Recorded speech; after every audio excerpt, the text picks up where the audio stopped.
Properties of D block elements. Properties. So if we talk about the properties, first property is metallic property. So D block elements are metals. So they are showing metallic character like lustrous, ductility. So like that, it is showing metallic properties. Why they are metals? Since the number of electron present in the outermost orbital is small, they are forming metallic bonding. So you know sodium is a metal because there are only one electron present in the outermost orbital. So it forms metallic bond. But here in D block element or in transition elements, so both the n-1 d orbital and ns orbital having equal energy. Since they are having equal energy, both are involved in bonding. And also n-1 d orbital having lot of unpaired electron. When the unpaired electron is more, automatically it gives strengthness to metallic bond. So D block elements are forming strong metallic bonding. Therefore, they are having metallic character. What is the reason for metallic character? Because both n-1 d orbital and ns orbitals are involved in bonding. Number of electron present in the outermost orbital is low. It has lot of unpaired electron in n-1 d orbital, and also it having lot of vacant orbital. These are the reasons for metallic character. The next properties what we have to study is melting and boiling point. Next property is melting and boiling point. So if you talk about melting and boiling point, D block element possesses high melting and boiling point because they are metals. Since they are metals, it possesses high melting and boiling point. If you talk about the melting and boiling point of first row transition series, so when we are moving from scandium to titanium, it is increases. From titanium to chromium, it is titanium to vanadium, it is increases. From vanadium to chromium, it is increases. Then for manganese, it is decreases. Then from manganese to iron, it is slightly increases. Then it will gradually decreases. This is the graph for melting and boiling point of first row transition series. So manganese possesses somewhat low melting point. So when we are moving from scandium to chromium, melting point and boiling point increases. From manganese to iron, it is somewhat increases. From iron to zinc, it is decreases. So what about the melting and boiling point? D block element possesses high melting and boiling point. Why they possess high melting and boiling point? Because they are having high metallic bonding. So what about the variation of melting point and boiling point in first row transition series? When we are moving from scandium to chromium, melting point and boiling point increases. Why it increases? Because the number of unpaired electron is increasing. If you see the electronic configuration, scandium having one unpaired electron in d orbital. If you come to next member, it having two unpaired electron. Like that, the unpaired electron is increases and chromium possesses 5 unpaired electron. So it can form strong metallic bonding. So it possesses high melting point. But what about manganese? So manganese having d5 configuration. The electronic configuration of manganese is d5 S2, 3d5, 4s2. That is highly stable electronic configuration. Since manganese possesses high stable electronic configuration, their electrons are unavailable for bonding. They are having strong stable configuration. That is why manganese possesses low melting and boiling point. Again, when we are going to iron, the number of unpaired electron somewhat decreases than chromium. than manganese. Manganese possesses 5 unpaired electron, but bromine possesses 4 unpaired electron. When you move next, the number of unpaired electron decreases. When the number of unpaired electron decreases, automatically the metallic bonding or strength of the bond decreases and melting and boiling point decreases.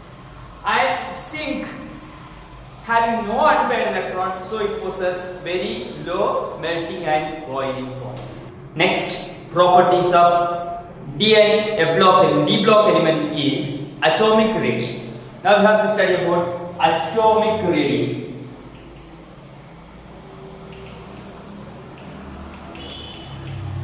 So, when we move from left to right, the atomic radii decreases due to increase in nuclear charge. We studied in first row transition series, elements are scandium, titanium, vanadium, chromium, manganese. Like that, when we are moving from left to right, usually atomic radii decreases. Why atomic radius decreases? Because of the increase in nuclear charge. When we are moving scandium to titanium, scandium atomic number is 20. So it having 20 protons in its nucleus. Whereas titanium having, titanium 22. So one more proton increases than scandium. Titanium to vanadium 23. One more proton increases. So nuclear charge increases. When nuclear charge increases, it attracts the valence electron towards itself. That is called nuclear attraction, nuclear charge. Due to the increase in nuclear charge, what happened? The atomic radii decreases. But when we are moving from left to right, the number of electrons in d orbital is increasing. When number of electron in d orbital is increasing, it creates screening effect. It screens the valence electron from nuclear attraction. So when we are moving from left to right, in the beginning the atomic radii decreases. But when we come to near the middle of the series, there is no change in the atomic radii. Why? In the beginning atomic radii decreases because of the increase in nuclear charge. But around the middle, two effects are acting. What are they? One is increase in nuclear charge, another one is increase in screening effect. Both these effects act oppositely. So therefore there is no change in the size of the atom. So there is no variation in atomic radii. But towards the end of the series, the screening effect is increasing. Towards the end, which is increasing? Screening effect is increasing. So since the screening effect is increasing, atomic radii is also increasing. So the valence electrons having some screening effect. So it will move away from the nucleus, automatically size of the atom increases. That's all about the atomic radii. What about the atomic radii of transition series? When we move from left to right, in the transition series, atomic radii first decreases. Why? Because of the increase in nuclear charge. Around the middle of the series, there is no change in the atomic radii. But towards the end, again it is increasing because of the increase in nuclear charge. Now we have to study about the ionization enthalpy. Ionization enthalpy. So ionization enthalpy is highly related with the atomic size. You know, atomic size increases, automatically ionization enthalpy decreases. Both are inversely proportional to each other. When we move from left to right in transition series, so the first atomic size decreases. So when the atomic size decreases, automatically ionization enthalpy increases. Why ionization enthalpy increases? Because of the increase in nuclear charge. But towards the middle of the series, around the middle of the series, due to increase in due to the screening effect and nuclear charge, the ionization enthalpy also having some what we call around common. There is no variation. But towards the end of the series, ionization enthalpy value decreases due to increase in screening effect. So like the atomic radius, ionization enthalpy also not varies regularly when we move from left to right in the transition series. So the variation of ionization enthalpy in transition series depends on nuclear charge as well as screening effect. But when we listen here, the ionization, first ionization enthalpy of chromium. If you are taking chromium, the electronic configuration is argon 3d5 4s1. The first ionization enthalpy of chromium is very less. Why? So if you are removing one electron, automatically it possesses d5 configuration. d5 configuration means stable configuration. So after removing one electron, chromium possesses stable electronic configuration, so it possesses very low first ionization enthalpy. Suppose if you are taking second ionization enthalpy, what about the second ionization enthalpy? Electron wants to be removed from stable configuration, therefore chromium possesses very high second ionization enthalpy.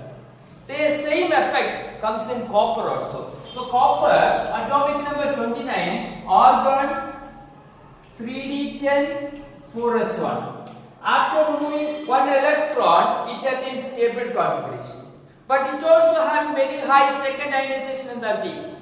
Why? Electron has to be removed from stable configuration. From the ionization enthalpy value, we can predict the stability of particular ion in solution. For example, if we are taking second ionization enthalpy value of nickel 2 plus. Second ionization enthalpy value means, so nickel, from nickel we have to remove 2 electrons. The energy needed for removing first electron is called first ionization enthalpy value, Ni2 plus. Ni plus. Second electron removed means Ni2 plus. For removing 2 electron from Ni2 plus, we need 2.49 kilojoule per mole into 10 raised to 3 kilojoule per mole. The same 2 electron from platinum, if it wants to remove, we need 2.66 into 10 raised to 3 kilojoule per mole. So among that, which one possesses low energy? Ni2 plus. So Ni2 plus is more stable than Pg2 plus. So based on this is the significance of ionization enthalpy value. From the ionization enthalpy value, we can predict the stability of a particular ion in solution. That means which ion possesses low ionization enthalpy value, that is more stable. Now we have to study about the oxidation state. So if you are talking about oxidation state of p block element, p block elements are showing variable oxidation state. Why they are showing variable oxidation state? Because in d block element, both ns orbital and n-1 d orbitals are involved in bonding. Why both are involved in bonding? Because both having almost equal energy. That is, if both are involved in bonding, when both are involved in bonding, automatically to show variable oxidation state. So when we are moving from left to right, so the very first, the number of unpaired electron in n-1 d orbital is low. So the number of oxidation state is also low. When we are moving from left to right, the number of unpaired electron increases in n-1 d orbital. Automatically the number of oxidation state is also increases towards the middle of the series. But beyond the middle of the series, again number of electrons in the unpaired electrons in the d orbital is decreasing. So automatically the number of oxidation state is also decreasing. Formation of colored ions. D block elements form colored ions. Most of the compounds of D block elements are colored. Why they are forming colored ions? The answer is, in one word we can say DD transition. Why D block elements are colored? Because of the DD transition. What is DD transition? Let's see. You know D orbitals. There are 5 D orbitals. So if you are taking D orbitals, there are 5 orbitals. They are called dxy, dyz, dzx, dx square minus y square, dz square. These are the 5 orbitals of D block. So these 5 orbitals having equal energy. That is why these orbitals are called degenerate orbital. What orbital? Degenerate orbital. Degenerate orbital means equal energy. That means, suppose if your d orbital is having only 1 electron. Among these 5, which one this 1 electron goes? It can go to any one of it, because all these 5 having equal energy. That is called degenerate orbitals.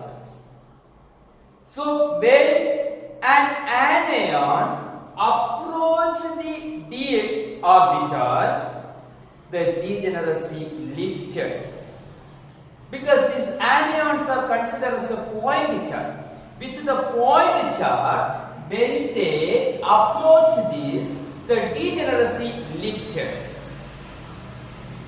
Because of that, the d orbital, which having equal energy, gets split into 2 halves. 3 orbital one side, 2 orbital another side. So 3 orbitals goes to the middle and go to the bottom, and 2 orbital goes to the top. So the degenerate orbital now split into 2 halves. So now if the D having only 1 electron means where it goes? It goes to the lower level. It goes to the lower level. So when light falls on it, it takes up energy from the light. With that energy, it moves to higher energy level. So the electrons move from lower energy level to higher. Which is the lower? That is the d orbital. Which is the higher? That is the d. So this transition is called dd transition. Because of this dd transition, d block elements are colored.